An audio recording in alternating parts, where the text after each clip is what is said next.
Morning students. Now we are going to learn ahead of the chapter. The economic activities are also classified on the basis of ownership. First is that government ownership. The industrial which are owned by the government and run under the policy of the government are the public sector industries. For example, Bhilai steel plants, Bharat Heavy Electrical Limited, that is BHEL, and the Natural Gas Corporation, that is called ONGC. These all types of industries are run by government ownership. After that, students, second one is that is private ownership. In private ownership, what happens, students? The owner of the company, that is private person. The company should be private. The industries which are owned and run by the private owners are termed as a private sector or unit. For example, Tata Iron and Steel Company Limited by TISCO. The Reliance is that, the Torrent, Cadilla, these all types of industries are called private owner because these companies, these industries are run by the private person. After that, third one is that is joint sector. There are certain limitations. Public sector units generally we find less dedications and the commitment toward the work in the public sector unit. To control this and generate sufficient amount of required capital, the private sector's units are asked to join the public sector units. This is called as the joint sector. In this, government enjoy the greater control. After that, fourth one is that, students, that is cooperative sector. In cooperative sector, there are many people in the country who are not economically very sound. These are not in the condition to start their own small or cottage industries. Such people make the cooperative society, that is making a one group, students, where they undertake the manufacturing and the selling process should be there.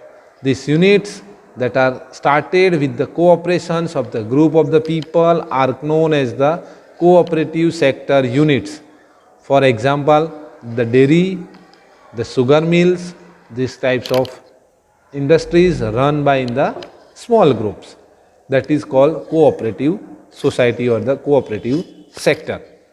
Here one more thing is that, students, the classifications of economic activities into organized and the unorganized sectors.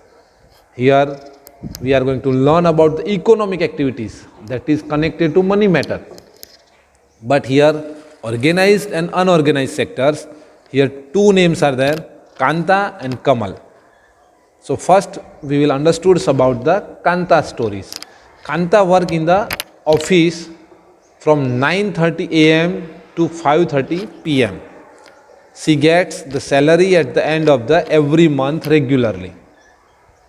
Apart from the salary, she is eligible for the benefit of pension and the PPF. She also receives medical allowances and other allowances too. Kanta gets the salary for Sunday too, which is the holiday for her. Okay, Kanta's salary will be comes on Sunday also. While Sunday she has not to go to the office. She has been given the appointment letter which state is the rules and the regulations for the job. Thus, Kanta work is an organized sector. Now, students, about the Kamal. Kamal is the neighbor of Kanta. He works on the daily wages in the grocery shop. Now, Kamal is the person is that he is work in the shop of Kantas, and every day she has to go for the work and daily wages. Per day they are getting the income. He goes to the shop in the morning 8 a.m. and work till 9 a.m. 9 p.m. in the evening. He does not get any allowances apart from the daily wages. Students, he will not get any extra allowances except the daily wages. He is not paid for the day he does not go to the work. And if he will not go to the work, that money per day wages should be cut. He does not get any paid holiday. Okay? That holiday also he has lost his money. He has also not received any appointment letter. His boss can tell him to leave the job at any point of the time. Okay, he has not any appointment letters. He have to depend on only his boss. Okay, so that their job is not secure, students.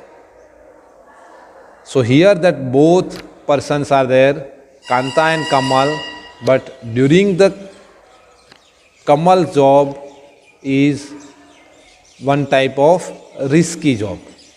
Okay, thus Kamal work in the unorganized sectors. After that, the economical liberalizations. The government has brought about the certain changes in the economic policy so as to maintain its peace with the developing world in the Make India a developed nations in the accordance. The policy of liberalizations was adopted in the year 1991. According to this policy, certain regulations related to the manufacturing and the trade and commerce were removed. Duties and the tax relations on import exports were announced. The process of establishing a new manufacturing unit was made the simpler. As a result, India has been able to keep peace with the world in the term of the productions and the trade and the commerce. It has also generated more employment opportunity.